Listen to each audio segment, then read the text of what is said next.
اندازہ لگاؤ وہ آپس میں اتنی محبت رکھتے تھے کہ ایک دوسرے کی شادی کے بارے میں حضور کو مشورہ دے رہے ہیں۔ فرمایا بہت اچھا، علی مرتضیٰ کو بلاؤ۔ بلا کے فرمایا کہ یہ میرا بھی ارادہ ہو گیا، اور ان دونوں حضرات نے مشورہ دیا کہ خاتون جنت کا نکاح تیری ساتھ کیا جائے، کچھ ہے پلے حق مہر دینے کے لیے؟ کہا یا رسول اللہ میں تو سپاہی آدمی ہوں، میرے پلے کیا ہے؟ یہ تلوار ہے اور یہ میری زرہ ہے جسے پہن کر میں جنگ کرتا ہوں، اور میرے پلے دم دولت کچھ نہیں۔ تو فرمایا کہ یہ زرہ جو ہے اسی کو بیچ کر پیسے بنا لا۔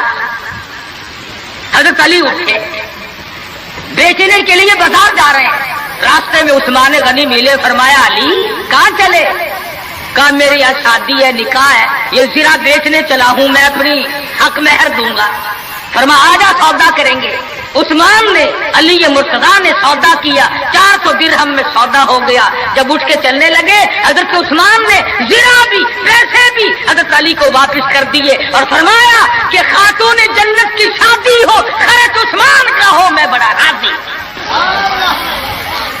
حضرت عثمان غنی رضی اللہ تعالیٰ عنہ سے پیسے لے کر حضرت علی حضور کی جب خدمت میں گئے تو فرمایا زرہ بھی لے آئے، پیسے بھی لے آئے؟ کہ ہاں۔ عثمان نے سب کچھ دے دیا۔ حضور صلی اللہ علیہ وسلم کے بے ساختہ ہاتھ اٹھ گئے۔ فرمایا عثمان تجھ پر خدا رحم کرے، تو نے ساری عمر میرا ہاتھ بٹایا۔ تو حضرت عثمان غنی سے حضور بڑے راضی تھے۔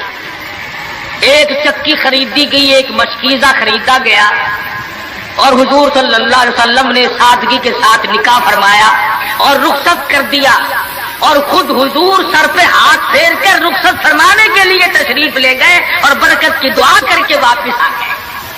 بتانا یہ چاہتا تھا کہ شادیوں کو لمبی چوڑے پکھنڈ اور یہ جو بنانا ہے وہ ہم نے بنائے، یہ سارے کا سارا رسموں کا کنواں ہم نے کھودا ہے۔ مہینوں پہلے انتظامات، مہینے پہلے بعد کو انتظامات، پھر لینا دینا۔ آج کل ویسے بھی چیزیں نہیں ملتی، مار سر میں درد ہو جاتا ہے کہ چینی کیسے پیدا کرے، گھی کیسے پیدا کرے، کہاں سے لائے اور کیا کیا جائے۔ میں یہ کہتا ہوں کہ لوگوں سادگی پہ آ جاؤ، نبی کی سنت پہ آ جاؤ، نبی کی غلامی میں آ جاؤ، اللہ اور اس کے رسول کے فرمان پہ آ جاؤ، سارے مسئلے چٹکیوں میں حل ہو جائیں۔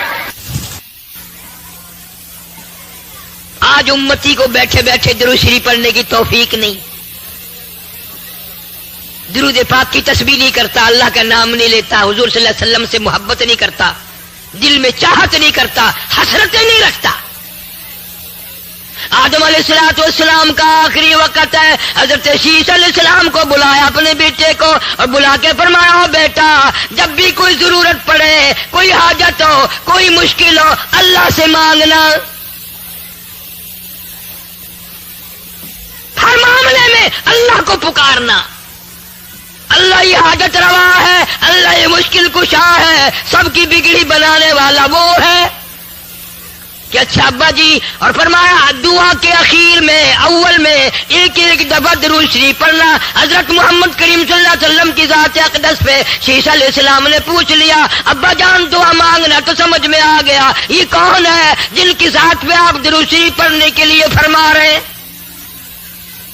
فرمایا میرے بیٹے شیش میں جنت میں رہ کے آیا، جنت میں وقت گزار کے آیا، جنت میں سونے چاندی کی اینٹوں کے مکان ہے، ہر مکان کی دروازے پہ، ہر سونے کی اینٹ پہ، ہر نہر کی پل پہ، ہر درخت کی پتے پتے پہ میں نے محمد کریم صلی اللہ علیہ وسلم کا نام دیکھا ہے، صلی اللہ علیہ وسلم۔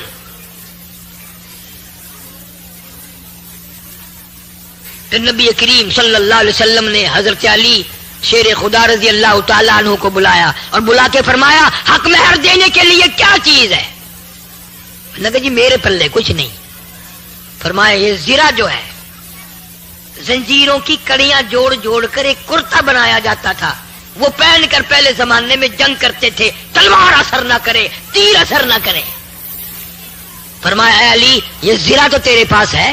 انہوں نے کہا ہاں جی یہ تو ہے، کہ یہی بیچا، بازار میں گیا، آگے ایسا کاروباری ملا، ایسا وپاری ملا، ایسا آڑتی ملا، ایسا دکاندار ملا جناب سیدنا عثمان رضی اللہ تعالیٰ عنہ پوچھا ہے علی بازار میں کیسے خوش خوش پھر رہے ہو کہ آج میری شادی ہے خاتون جنت سے اور یہ زرہ بیچنے آیا ہوں، آؤ سودا کریں گے۔ حضرت عثمان نے سودا کر لیا، 480 درہم میں سودا ہو گیا۔ جب حضرت علی اٹھ کے جانے لگے پیسے بھی دے دیے اور زرہ بھی واپس دے دی، اور یوں فرمایا علی نبی کی بیٹی کا سارا خرچہ عثمان دے گا، سارا خرچہ میں ادا کروں گا، اور جو بھی خرچہ ہوگا میرے ذمے آیا۔ آج تو کسی کی شادی پہ 2 روپے پھینک آئے قیامت تک یاد رکھتا ہے، 5 روپے اگر دے آئے نوندرا یاد رکھتا ہے، تمہیں آج تک پتہ نہیں شادی کا سارا خرچہ حضرت عثمان نے دیا۔ یوں ہی تو نہیں غنی کا لقب دیا مدنی کریم صلی اللہ علیہ وسلم نے۔ اور پھر حضرت علی نے جو لا کر پیسے رکھے ہیں ڈھیر لا دیا، تو آپ صلی اللہ علیہ وسلم نے پوچھا یہ زیرہ بھی لے آیا اور اتنے سارے پیسے بھی لے آیا؟ حضرت علی نے عرض کیا جی ایسا تاجر ملا، ایسا دکاندار ملا، ایسا آڑتی ملا، ایسا کاروباری ملا، اعلان کر دیا خاتون جنت کی شادی ہو خرچہ میرا ہوگا۔ آپ صلی اللہ علیہ وسلم ان پیسوں کو الٹ پلٹ کر رہے ہیں اور خوش ہو رہے ہیں اور یوں فرما رہے ہیں عثمان آج کے بعد تجھے کوئی عمل نقصان نہیں دے سکتا۔ عثمان وہ ہے، اتنا بڑا سخی عثمان۔ ابن عباس رضی اللہ تعالیٰ عنہ فرماتے ہیں میں نے حضور کریم صلی اللہ علیہ وسلم کو خواب میں دیکھا کہ آپ ترکی گھوڑے پہ سوار ہیں، بڑا اعلیٰ درجے کا لباس زیب تن فرمایا ہوا ہے اور اجلت میں ہے، جلدی میں ہے۔ تو ابن عباس کہتے ہیں میں نے عرض کیا یا رسول اللہ صلی اللہ علیہ وسلم تشریف رکھو، بہت دنوں میں زیارت ہوئی۔ فرمایا مجھے بڑی جلدی ہے، عثمان کا آج ایک جنت کی حور سے میں نے نکاح پڑھانا ہے۔ حضرت عثمان کا جنت کی حور سے نکاح پڑھانا ہے۔ کیوں؟ آپ نے فرمایا اس لیے کہ مدینے میں قحط تھا، کال پڑا ہوا تھا، مدینے کے لوگ بھوکے مر رہے تھے، 100 اونٹ حضرت عثمان کے غلے کے آئے ملک شام سے اور مدینے کے بازار میں لا کے بٹھا دیے، غلہ اتارا، مدینے کے دکاندار آئے۔ اللہ ہر مسلمان کو مدینے پاک کی زیارت نصیب فرمائے اور مدینے کی موت عطا فرمائے، مدینے میں قبر کی جگہ نصیب فرمائے۔ 100 اونٹ غلے کے لدے ہوئے مدینے میں آئے، غلہ اتارا، مدینے کے دکاندار آئے، مدینے کے تاجر آئے، کہا عثمان ہم خریدار بن کے آئے ہیں کہ اچھا بتاؤ کیا دو گے؟ کہ بھائی 10 کے مال کے 11 دیں گے۔ کہا نہیں مجھے زیادہ ملتا ہے۔ وہ کہنے لگے 10 کے مال کے 12 دیں گے۔ کہا نہیں مجھے بہت ملتا ہے، کہ بھائی 10 کے مال کے 13 دیں گے۔ فرمایا مجھے زیادہ ملتا ہے۔ تو وہ دکاندار اکڑ کے کہنے لگے یار مدینے کے سارے دکاندار تو ہم کھڑے ہیں، وہ زیادہ دینے والا کون ہے؟ سامنے کیوں نہیں آتا؟ وہ کون سا دکاندار ہے؟ کہاں کے رہنے والا؟ فرمایا من جاء بالحسنتی فلہ عشر امثالھا، خدا کہتا ہے جو میرے نام پہ صدقہ کرتا ہے میں اس کو 10 دنیا میں اور 70 آخرت میں دیتا ہوں۔ تم گواہ ہو جاؤ میں نے ان 100 اونٹوں کے سارے غلے کو بمائے اونٹوں کے اہل مدینہ پہ صدقہ کر دیا، سارے اہل مدینہ پہ صدقہ کر دیا میں نے۔ یہ اس دن حضرت ابن عباس نے خواب میں حضور کریم صلی اللہ علیہ وسلم دیکھا کہ عثمان نے آج ایسا صدقہ کیا، عثمان نے آج ایسی خیرات کی ہے، آج عثمان نے اتنا بڑا دان کیا ہے کہ حضور صلی اللہ علیہ وسلم اس کا نکاح پڑھانے جنت میں تشریف لے جا رہے ہیں۔ کون مقابلہ کرے گا صحابہ کرام کا؟ سخاوت میں نہیں مقابلہ کر سکتا، بہادری میں نہیں، دلیری میں نہیں، ایثار و ہمدردی میں نہیں، قربانی میں کون مقابلہ کرے؟ اور یہ جوان تو عجیب قسم کا جوان ہے۔ اللہ اکبر اللہ اکبر۔ ایک بات تو سوچو، کیا وقت ہوگا جب حضرت عثمان رضی اللہ تعالیٰ عنہ بارات لے کر نبی کے دروازے پہ تشریف لائے ہوں گے۔ دروازہ نبی کا ہے، دلہا عثمان بن کے آیا، گھوڑ عثمان ہے، اور کبھی یوں دیکھو دروازہ ابو بکر صدیق کا ہے اور گھونٹ بن کے نبی آیا کھڑا ہے. افسروں کی اگر شادی ہو تو بارات کی خدمت کے لیے پولیس آتی ہے، فوج آتی ہے. تم سے پوچھتا ہوں، جب نبی کی شادی اما عائشہ صدیقہ سے ہوئی، کیا ہاتھ دھلانے کے لیے فرشتے نہ آئے ہوں گے؟ تیری جنگ میں افسر آ سکتے ہیں، نبی کی جنگ میں فرشتے آئے. کون جان سکتا ہے کہ اس دن کیا مقام ہوگا اور آسمانوں پہ کتنی خوشی منائی گئی ہوگی جس دن مدنی کریم صلی اللہ علیہ وسلم ابو بکر کے دروازے پہ دلہا گوٹ بن کے آیا، عائشہ صدیقہ کو پرنانے آیا.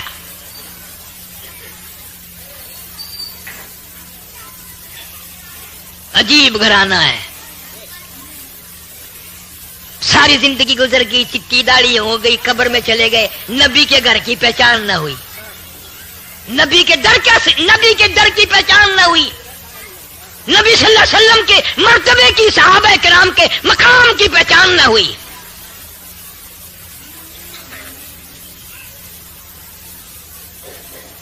خاتون جنت سیدہ فاطمہ الزہرا رضی اللہ تعالی عنہا، پیاری بیٹی، دروازے پہ حضور صلی اللہ علیہ وسلم تشریف لائے اور آواز دی، بیٹی میں اندر آیا چاہتا ہوں. اندر سے آواز آئی، ابا تشریف لانے سے پہلے اپنی چادر اندر پھینک دو. آپ صلی اللہ علیہ وسلم نے چادر اندر پھینک دی اور پھر تشریف لائے گھر میں بیٹی کے. فرمایا آج کیا بات تھی؟ چادر مانگی پہلے. عرض کی ابا اتنا کپڑا نہیں ہے جو سارا بدن چھپا سکوں، اتنی تنگی ہے، اتنی غربت ہے، اتنی پریشانی ہے کہ بدن چھپانے کے لیے بھی کپڑا نہیں ہے. مدنی کریم صلی اللہ علیہ وسلم کی لختی جگر نے مصلی پہ کھڑی ہو کر نماز کی نیت باندھی، دڑام سے گر پڑی، پھر نیت باندھی، پھر گر پڑی، پھر نیت باندھی، پھر گر پڑی. حضور صلی اللہ علیہ وسلم نے پوچھا بیٹی کیا بات ہے؟ عرض کی ابا آج تیری لختی جگر کا 4 دن کا فاقہ ہے. دریائے کرم جوش میں آ گیا. فرمایا مسلح تو اٹھا. مسلح اٹھا کے کیا دیکھتی ہے؟ جانماز کے نیچے کی زمین، ساری زمین سونے کی بن گئی. فرمایا جتنا چاہے سونا اٹھا لے، مگر قیامت میں حساب دینا پڑے گا. تم ہوتے یا میں ہوتا گڈڑی بند لیندے او ڈٹھا ویسے قیامت دا حساب و کتاب. ہوں تو سونا مار گھنو کم آسی، اساں بھوک مردے پئے ہیں تو آنکو قیامت دے حساب دی پئی ہے. خاتون جنت فاطمہ الزہرا رضی اللہ تعالی عنہا نے قسم پروردگار کی سونے کے اوپر تھوک دیا، مسلح ڈال دیا. ابا جان فاقے منظور ہے، تنگی منظور ہے، قیامت کا حساب و کتاب منظور نہیں. آخری وقت ہے. فاطمہ الزہرا رضی اللہ تعالی عنہا کا حضرت علی کو بلایا اور بلا کے فرمایا علی شیر خدا میری ایک وصیت ہے، میری ایک نصیحت ہے. میرا اگر انتقال دن میں ہو جائے، میری موت اگر دن میں آ جائے، جنازہ پھر بھی رات کو اٹھانا. کیوں؟ فرمایا زندگی میں غیر محرم کی نظر مجھ پہ نہیں پڑی، میرا دل چاہتا ہے میرے جنازے پہ بھی غیر کی نظر نہ پڑنے پائے. نبی کی بیٹی کا طریقہ دیکھ، جنت کے سردار کا طریقہ دیکھ، حسنین کریمین کی اماں کا طریقہ دیکھ، حضرت علی رضی اللہ تعالیٰ عنہ کی گھر والی کا طریقہ دیکھو.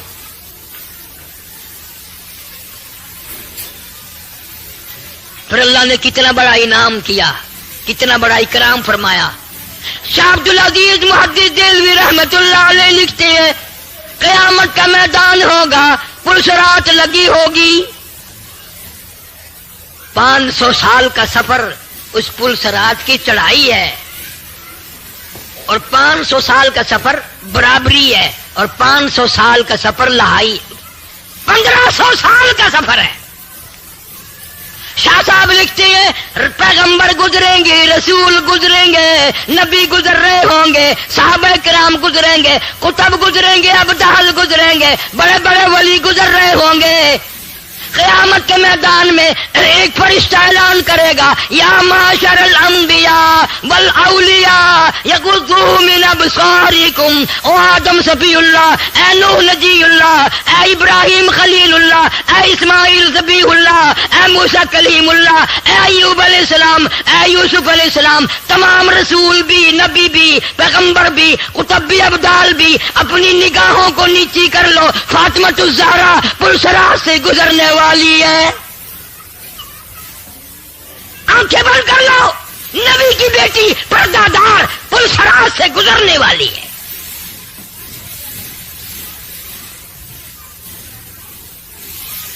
ہمارے لیے کیا طریقہ کار ہوگا، کیا سنت بن سکتی ہے ہمارے لیے؟ ان حضرات کے عقائد تھے، ایمان تھا، یقین تھا۔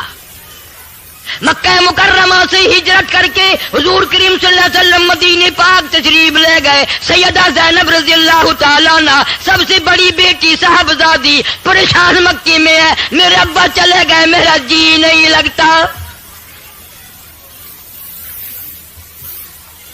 یہ کون سی بیٹی ہے؟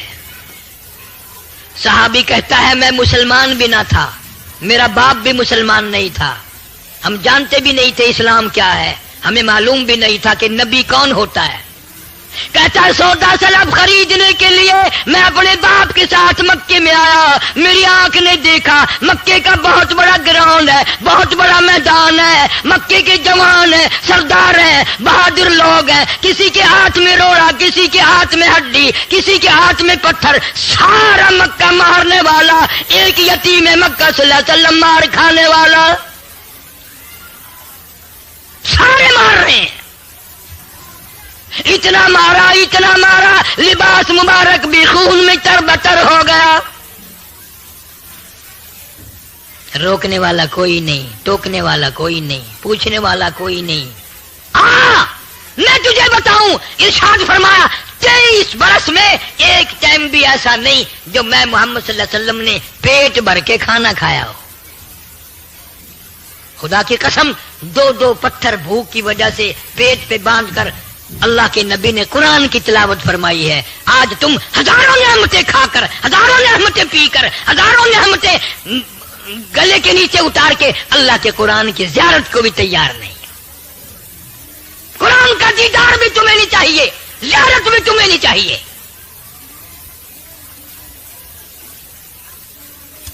ہم روتے ہیں پھر ہماری اولاد اچھی نہیں، گھر کا ماحول اچھا نہیں۔ ماحول کیسے بنے گا؟ تم نے خود بگاڑا ماحول کو۔ چھوٹی چھوٹی معصوم بچیاں، چھوٹے چھوٹے بچے، ٹی وی فلم دکھا دکھا کر تم نے اپنی بچیوں کو بدمعاش بنا دیا۔ تیرے گھر میں غیرت کہاں سے آئے گی؟ شرم کہاں سے آئے گی؟ محبت کہاں سے آئے گی؟ تم نے معصوم بچیوں کا پردہ اتار دیا، تم نے معصوم بچیوں کے دلوں سے، دماغوں سے شرم حیا کا پردہ نکال دیا۔ کون تمہیں سمجھائے گا؟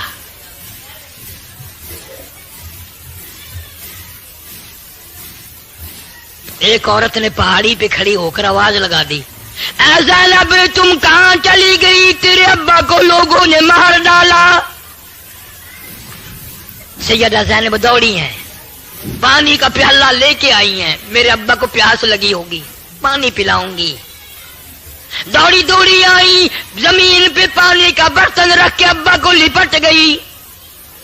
او مکے والوں، امام الانبیاء کو نہ مارو، شہنشاہ کائنات کو نہ مارو، دو جہان کے سردار کو نہ مارو۔ او مکے والوں، اللہ نے قرآن میں جس چہرے انور کی مکھڑے کی قسمیں کھائی ہے، اس مکھڑے پہ پتھر نہ مارو۔ مکے والے شرما کے چلے گئے۔ حضور کریم سارے زور سے کہہ دو صلی اللہ۔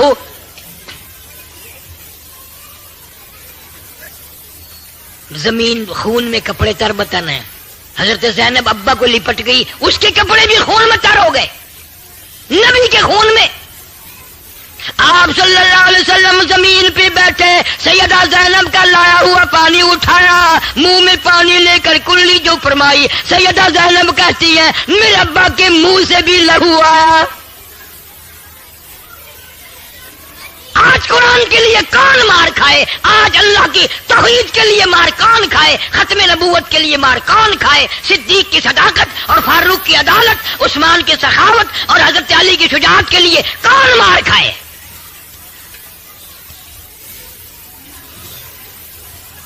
حضرت زینب رضی اللہ تعالیٰ عنہ ابا سے پوچھنے لگی کیا جھگڑا ہے، کیا تنازع ہے؟ میرے ابا یہ لوگ کیوں مارتے ہیں؟ کیا وجہ ہے؟ کیوں مار پڑ رہی ہے؟ کتنی مدت ہو گئی؟ آپ نے فرمایا بیٹی زینب تیرا ابا ان کو جنت میں داخل کرانا چاہتا ہے، دوزخ سے نکال کر جنت الفردوس کا وارث بناتا ہے، تیرا ابا ان کو اللہ کا قرآن سناتا ہے، اس لیے مارتے ہیں۔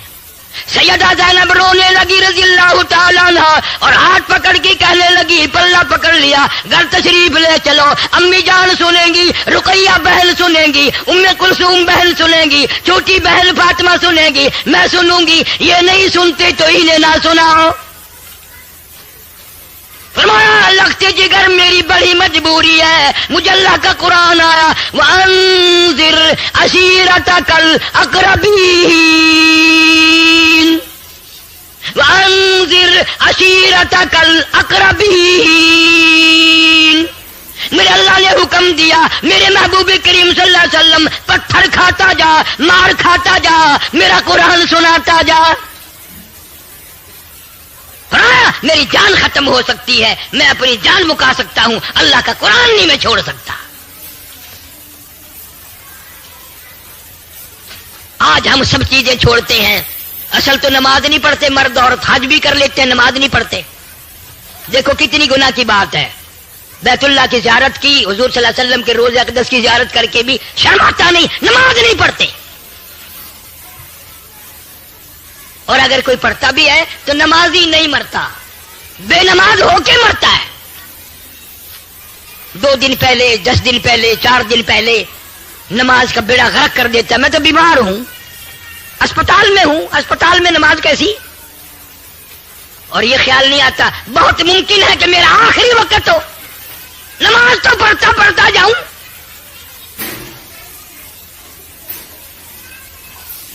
سیدنا حسین رضی اللہ تعالیٰ عنہ سے بڑھ کر کسی کو پریشانی دنیا میں آ سکتی ہے؟ سارا خاندان شہید ہوا پڑا میدان کربلا میں، حضرت علی اصغر سے لے کر قاسم ابن حسن تک سارا خاندان آنکھوں کے سامنے ڈھیر لگا ہوا ہے۔ وہ حسین پھر بھی نماز کا فکر ہے، پھر بھی نماز کی جستجو ہے، دعا مانگ رہے ہیں یا اللہ سجدے میں موت آئے، مجھے شہادت بھی چاہیے اور سجدہ بھی چاہیے، تیرے دربار میں سجدہ کروں گا، اس حال میں میری موت آ جائے۔ اس نے سارا خاندان ذبح ہوا پڑا دیکھ کے نماز نہیں چھوڑی۔ اور آج حاجی صاحب دکان پہ بیٹھے بیٹھے نماز نہیں پڑھتے، گھر پہ سوئے سوئے نماز نہیں پڑھتے۔ تجھے معلوم نہیں نا، تیرا قبر پہ یقین نہیں، تیرا قیامت پہ یقین نہیں، تیرا حشر پہ یقین نہیں۔ خدا کی قسم دنیا والے کہتے ہیں زمین میں 3 حصے پانی ہے، چوتھا حصہ زمین ہے۔ قیامت کی جب گھنٹی بجے گی خطرناک، صرف گھنٹی بجنے سے تمام سمندر میں، دریاؤں میں، ندی نالوں میں قطرہ باقی نہیں رہے گا، صرف خطرناک الارم سن کے قیامت کا۔ اتنا بڑا سمندر، اتنے دریا، اتنے ندی نالے، اتنے چشمے، اتنے کنویں سارے خشک ہو جائیں گے۔ دریا شرما گئے کہ قیامت آ گئی، ہم کب شرمائیں گے کہ ابھی قیامت آنے والی ہے، کچھ تیاری کرو۔ تو نکاح ایک سنت ہے، نبی کریم صلی اللہ علیہ وسلم کا طریقہ ہے اول سے لے کے آخر تک۔ اور اس خاندان نے تو دکھ اٹھائے ہیں اس قرآن کے لیے، تو قرآن کھولنے کے لیے بھی تیار نہیں، زیارت کے لیے بھی تیار نہیں۔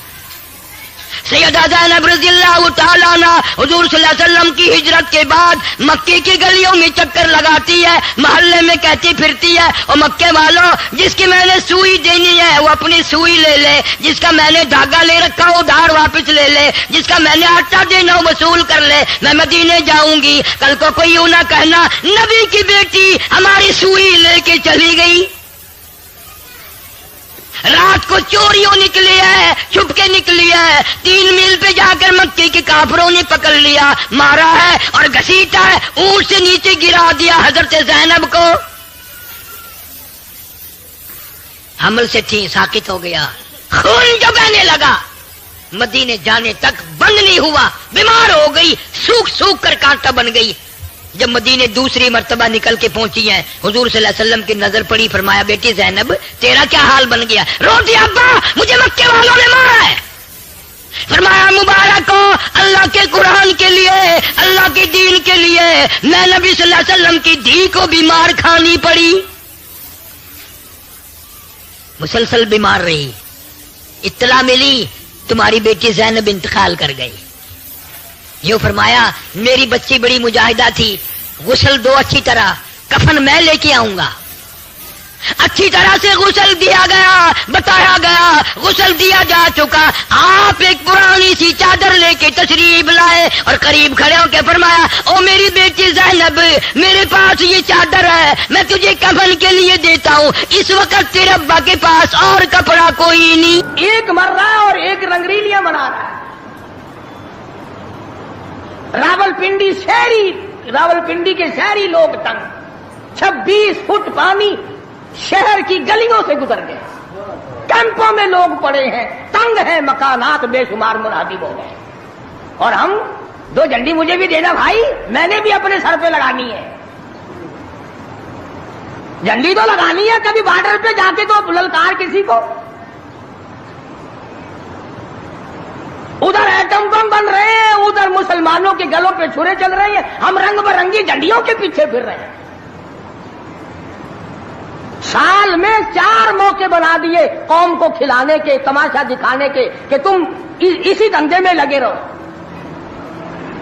10 محرم کا جلوس نکالا کرو، 12 ربیع الاول کا جلوس نکالا کرو، 23 مارچ کا جلوس نکالا کرو، 14 اگست کا جلوس نکالا کرو۔ سال میں تمہارے لیے 4 دن انتخاب کر دیے تاکہ تم اسی دھندے میں لگے رہو۔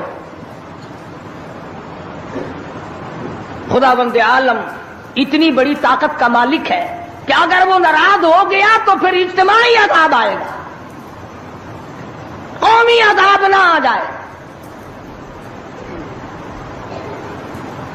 14 اگست اللہ کے سامنے عاجزی کرنے کا دن تو ہے، استغفار کرنے کا دن تو ہے، توبہ کرنے کا دن تو ہے، اللہ سے ملک کے لیے، قوم کے لیے دعائیں مانگنے کا دن تو ہے، قرآن خوانی کے لیے دن ہے، درود شریف پڑھنے کا دن ہے، اللہ اللہ کرنے کا دن ہے۔ چاروں طرف یہود و نصارہ، ہندو کافر جو مسلمانوں کے خلاف سازشیں بنا رہے ہیں، ان کو ختم کرنے کے لیے، ان کو مرنے اور ان کے ملیا میٹ کے لیے دعا کرنے کا دن تو ہے، خیرات کرنے کا دن تو ہے، اللہ اللہ کرنے کا دن تو ہے، ناچ کا نہیں، گانے کا نہیں، ڈھول ڈھپڑے کا نہیں۔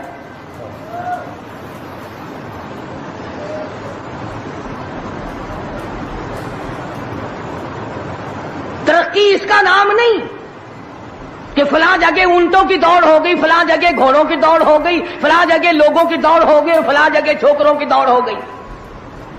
ترقی کے اور بڑے راستے کچھ کر کے دکھاؤ۔ اللہ پاک جل شانہ نے اعلان کر دیا، لوگوں قال ساربکم ان یہلک عدوکم وَيَسْتَخْلِفَكُمْ فِي الْأَرْضِ فَيَنْظُرَ كَيْفَ تَعْمَلُونَ۔ اللہ پاک فرماتے ہیں تم یوں نہ سمجھا کرو کہ تم تخت پہ بیٹھ گئے تو مجھ سے چھپ گئے۔ شہنشاہ، ملک کے مالکوں، تخت و تاج کے مالکوں، یہ نہ سوچا کرو کہ یہاں بیٹھ کر اب خدا کی نظر ہم پہ نہیں پڑتی۔ فرمایا میری وہ ذات ہے لمن الملک اليوم، میں وہ ہوں، پوچھوں گا کون ہے آج کے دن دم مارنے والا۔ اليوم تجزا کل نفس بما کسبت، کسی پر ظلم نہیں کیا جائے گا، کوئی بول نہیں سکے گا، جواب نہیں دے سکے گا، کیوں؟ دربار الہی ہوگا۔ کہتا وہ ایسی روب کی جا ہے کہ دربار الہی میں ہزاروں سر بلندوں کا عزیزوں سر جھکا ہوگا۔ بڑوں بڑوں کے سر جھک جاتے ہیں، اپنی مرضی سے نہ جھکے تو خدا جھکا دیتا ہے۔ فرمایا یہ تمام کا تمام نظام میری طرف سے چلتا ہے، تم عارضی ہو، تم جیسے پہلے کہیں آئے اور کہیں چلے گئے تم بھی نہیں رہو گے۔ اللہ پاک نے فرمایا باقی رہے گی میری ذات۔ اس لیے ہوش کر کے ہر آدمی کو قدم اٹھانا چاہیے، تاجر کو بھی، پیر کو بھی، مولوی کو بھی، افسر کو بھی، تمام لوگوں کو ہوش کر کے قدم اٹھانا چاہیے۔ کوئی ایسی صورت نہ ہو جس سے خامخواہ ہم عذاب میں گرفتار ہو جائیں۔ حضرات صحابہ کرام رضوان اللہ تعالی علیہ مجمعین انہی چیزوں سے ڈرا کرتے تھے۔ خود مدنی کریم صلی اللہ تعالی علیہ وسلم کا یہ حال ہے، راستے میں پڑی ہوئی ایک کھجور آپ نے اٹھا کر منہ میں ڈال لی۔ سیدہ فرماتی ہیں ہماری اماں ام المومنین رضی اللہ تعالیٰ عنہ کہ ساری رات حضور کو نیند نہ آئی، میں نے بار بار پوچھا کیا بات ہے، کوئی تکلیف ہے؟ فرمایا نہیں۔ پھر نیند کیوں نہیں آتی؟ فرمایا راستے میں کھجور پڑی تھی، میں نے اٹھا کر اس لیے منہ میں ڈال لی ضائع نہ ہو جائے، اب مجھے یہ بات تنگ کر رہی ہے، نہ معلوم کسی کا حق نہ ہو اور میرے حلق کے نیچے چلا گیا، قیامت میں اگر مطالبہ کیا تو میں کیا جواب دوں گا؟ سیدنا فاروق اعظم رضی اللہ تعالیٰ عنہ کا زمانہ آیا، آپ نے اہل مدینہ کو اکٹھا فرمایا اور فرمایا کہ تم جانتے ہو میں تجارت کرتا تھا اور آج تم نے مجھے ایک کام میں مشغول کر دیا خلافت کے، اب میرے گزر اوقات کی کیا صورت ہوگی؟ تو تمام صحابہ کرام نے، اہل مدینہ نے یہ فیصلہ کیا کہ متوسط درجے کا جو کھانا ایک عام آدمی کھا سکتا ہے اتنا وظیفہ مقرر ہو جائے۔ چنانچہ فاروق اعظم رضی اللہ تعالیٰ عنہ کا وظیفہ مقرر ہو گیا۔ امیر المومنین خلیفۃ المسلمین 22 لاکھ مربع میل کا حکمراں، کابل سے لے کر طرابلس تک کا حکمراں، فاروق اعظم جس کو خدا کے نبی نے اللہ میاں سے مانگ کے لیا، ایک دن جمعے کے اندر خطبہ ارشاد فرما رہے ہیں، خطبہ دے رہے ہیں۔ صحابہ کہتے ہیں ہم نے امیر المومنین فاروق اعظم کو تہمت کو دیکھا، منجلے اور لنگی کو دیکھا، ایک لنگی میں ایک چادر میں 12 پیوند لگے ہوئے تھے، 12 پیوند، 22 لاکھ مربع میل کا حکمراں، اس کے تہمند میں 12 پیوند ہے، ایک پیوند چمڑے کا بھی ہے۔ آج تو پیوند لگانا ہمارے یہاں عیب بھی ہو گیا، کون اس بات کا خیال کرتا ہے؟ ایک اور جمعے میں دیر سے تشریف لائے فاروق اعظم رضی اللہ تعالیٰ عنہ، لوگوں نے عرض کیا کہ آپ نے دیر کی، فرمایا یہ کپڑے جو تمہارے سامنے پہن کر آیا ہوں میرے پاس یہی کپڑے ہیں، یہ دھوئے تھے خشک نہ ہوئے تھے، اس لیے آدھے گیلے آدھے سوکھی پہن کر آ گیا ہوں، دیر اس لیے ہو گئی، میں بادشاہ ہوں، میں امیر المومنین ہوں، میں خلیفہ ہوں، میں مدنی کریم صلی اللہ علیہ وسلم کا جانشین ہوں، تمہارا امیر اور امام ہوں، لیکن غریب اتنا ہوں کہ یہی کپڑے ہیں میرے پاس جو تمہارے سامنے پہنے کر آ۔ اللہ، ادھر ہمارا حال دیکھ لو کیا بنا ہوا ہے۔ جس ملک کا چوڑا بھی بے ایمان ہو وہ ملک ترقی کیسے کرے گا؟ صفائی کرنے والا بنگی 4 دن تک چکر نہیں لگاتا، پوچھے کون؟ جب ہم سارے تقریباً کانے ہیں تو سوال کون کرے گا؟ ہم سے پوچھے گا کون؟ آپ مارکیٹ میں بیٹھ کر چوری کرتے ہیں، ہم مولوی غلط مسئلے بتا کر مسجد میں چوری کرتے ہیں، افسر عدالت میں قانون کی چوری کرتا ہے، ڈاکٹر اسپتال میں چوری کرتا ہے، اس کا یہ مطلب ہوگا کہ ہم سب چور نہیں؟ صحیح مسئلہ بتلاؤ تو مولوی کی تنخواہ 6 مہینے نہیں ملتی، 1 مہینے کی، کون صحیح بات کو برداشت کرے؟ متولی صاحب اگر مسئلہ پوچھے نا بیچارے مولوی کو کہنا پڑتا ہے ہاں جی چلو مسئلہ تو یوں ہے پر جو آپ کہتے ہیں وہ بھی ٹھیک ہو سکتا ہے، اس لیے اگر یوں نہ کہے تو پھر مسجد میں کیسے کہے گا؟ اللہ۔ سیدنا فاروق اعظم رضی اللہ تعالیٰ عنہ کھانا کھا رہے ہیں، ایک بہت بڑا امیر آدمی آ گیا، فاروق اعظم نے فرمایا آؤ کھانا کھا لو، انہوں نے کھانا کھانا شروع کر دیا، صحابی ہے وہ بھی، امیر آدمی ہے صحابی، فاروق کے دسترخوان سے لقمہ اٹھا کر جب منہ میں ڈالا قسم کھا کر کہتا ہے بغیر چھنے ہوئے آٹے کا لقمہ تھا،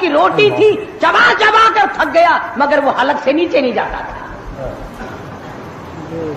امیر المومنین کا کھانا ہے، بادشاہ وقت کا کھانا ہے، نبی کے جانشین کا کھانا ہے۔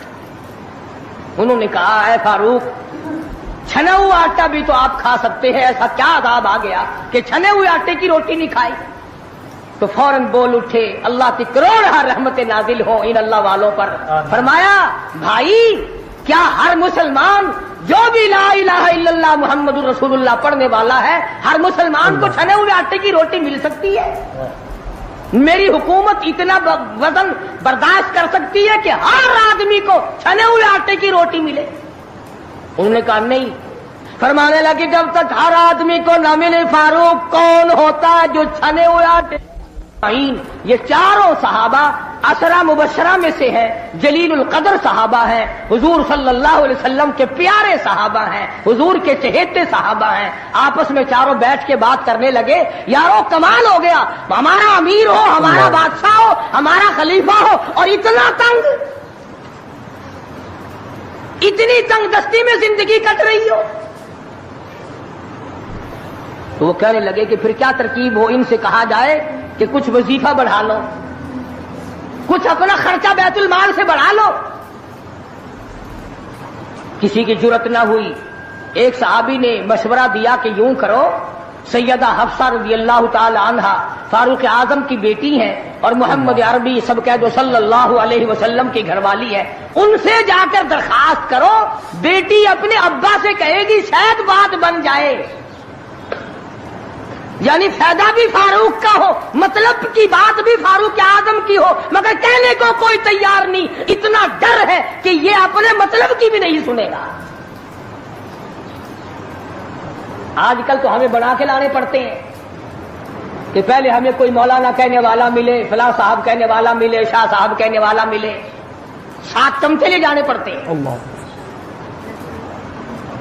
فاروق اعظم رضی اللہ تعالیٰ عنہ اپنی لگتے جگر سیدہ حفصہ رضی اللہ تعالیٰ عنہ سے ملاقات کے لیے گئے۔ حضرت حفصہ رضی اللہ تعالیٰ عنہ نے عرض کر دیا، ابا جان یہ کیا حالت بنا رکھی ہے، یا یہ کیا پریشانی کی حالت ہے، یہ کیا تنگی کی حالت ہے، آپ کچھ وظیفہ بڑھا لیں، آپ کچھ اپنا خرچہ بڑھا لیں، اس لیے کہ مسلمان لوگ اس حالت کو دیکھنے کے لیے تیار نہیں۔ اب تو کہہ دینا چاہیے تھا کہ بھی جو کچھ وہ بڑھانا چاہیں بڑھا دیں، تنگ تو میں واقعی ہوں۔ فرمایا اے حفصہ تو ان لوگوں کے نام بتا جو تیرے پاس فرمائش کرنے آئے تھے، اور فرمایا سب سے پہلے او حفصہ او میری لگتے جگر، اے میری بیٹی تیرے سامنے زندگی گزری ہے محمد عربی صلی اللہ تعالی علیہ وسلم کی، تو حضور اکرم صلی اللہ علیہ وسلم کا کھانا بتا۔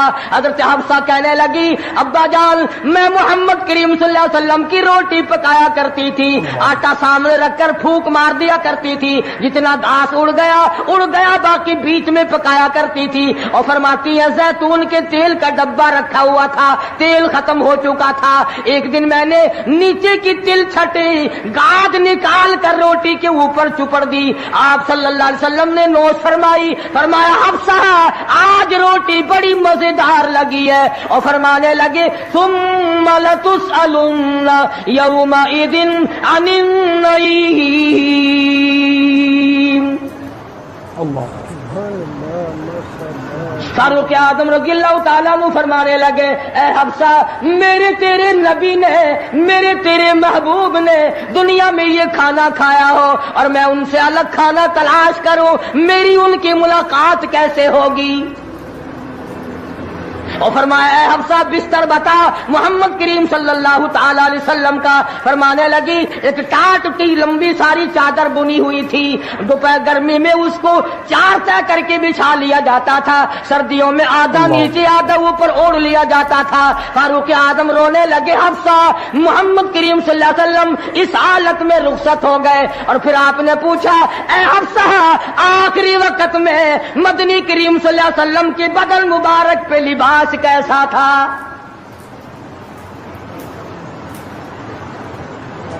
وہاں لباس کی حالت، کھانے کی حالت یہ ہے، یہاں بنگلوں کی گنتی نہیں، کوٹھیوں کی گنتی نہیں۔ اور یہ نہیں سوچتے اگر عذاب آ گیا تو یہ بنگلے یہ کوٹھیاں نہیں بچا سکیں گی. یہ رشوت بٹور کر کے محل بنانا یہ تو کبھی بھی کام نہیں آئے.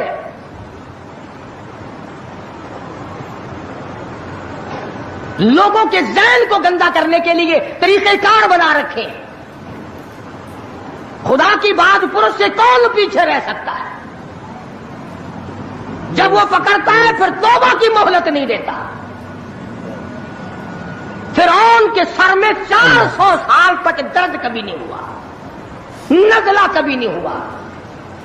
فرمایا حتی اذا ادرکہ الغرق, جب آیا نا دریا کے بیچ میں اور لگا ایک غوطہ اور یوں اوپر کو آیا, بڑا بزدل تھا, کہنے لگا آمنت انہ لا الہ الا الذی آمنت بہ بنو اسرائیل وانا من المسلمین. میں رب العالمین کو مانتا ہوں, میں بنی اسرائیل کے رب کو مانتا ہوں. آواز آئی جبریل اس کے منہ میں گاڑا ٹھونس دے. یہ اب مجھے ماننے لگا ہے جب میں نے پکڑ لیا. میری پکڑ کے وقت ماننا یہ تو کہ ماننا نہ ہوا. کوٹے میں کتنا بڑا عذاب آیا, سینکڑوں آدمی مر گئے, کتنے لاپتہ ہو گئے. چاروں طرف خلقت خدا کی پریشان ہے. بس ایک ہی آواز آ رہی ہے, تیاری کرو, مکان چمکاؤ, دکان چمکاؤ, بازار چمکاؤ, دندا بے شک نہ ہو پر چمکائے رکھو. تو جیسے عورتوں میں بیماری نہیں پھیل جاتی, 80 سال کی بڑھیا سرخی لگا کے چل دیتی ہے. چمک, کارنامے کی چمک پیدا کرو, اعمال کی چمک پیدا کرو, ایمان کی چمک پیدا کرو. محمد کریم صلی اللہ علیہ وسلم کے نظام کو چلا کر وہ چمک پہ دھمک پیدا کرو, وہ ترقی پیدا کرو کہ دنیا کی قوم کو پتا چل جائے کہ یہ اللہ اور اس کے رسول کے ماننے والے بن گئے. اب ان سے خطرہ کھاؤ. تمہیں معلوم ہے فاروق کے ایک ایک کپڑے میں پیون تو 12 تھے, پیٹ میں روٹی جو کی تھی, مگر چاروں طرف کے کافر کڑپا کرتے تھے, لرزتے تھے کہ اگر فاروق کا ادھر سے گزر بھی ہو گیا تو بات بگڑ جائے گی.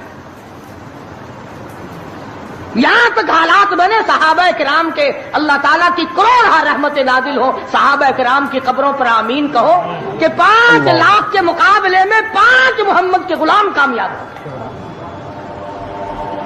5 لاکھ کے مقابلے میں حضور کے 5 غلام کامیاب. اس 3 میں 3 مسلمان گئے, پورے ملک کے مقابلے میں 3 مسلمان کامیاب. وہ مسلمان تھے صحیح معنوں میں. مسلمان کو کوئی شکست نہیں دے سکتا, مسلمان کو کوئی مار نہیں سکتا. آج ہم یہودیوں اور عیسائیوں کا کھلونا بن کر کے مار کھا رہے ہیں. آج ہم ان کے ہاتھوں کے تاش کے پتے بنے ہوئے ہیں. آج ہم ان کے اشاروں پہ سب کچھ کرتے ہیں. چاروں طرف مسلمان کا لہو بہ رہا ہے. مغلیہ خاندان کے بادشاہوں کے واقعات کتابوں میں موجود ہیں. آپ پڑھ کر کے دیکھ لیں کہ جن لوگوں نے اچھے کام کیے ان کی زندگی کیسے گزری, اور جن لوگوں نے برے کام کیے ان کی زندگی کیسے گزری. لوگ ان کا نام لینا بھی گوارا نہیں کرتے. کیا بات تھی. سلطان عالمگیر رحمت اللہ علیہ جہاں بادشاہ وقت تھا, جہاں پورے ہندوستان کا مالک تھا, وہاں مدنی کریم صلی اللہ علیہ وسلم کی 5000 حدیث تو زبانی یاد تھی. بادشاہ کو 5000 حدیث زبانی یاد تھی.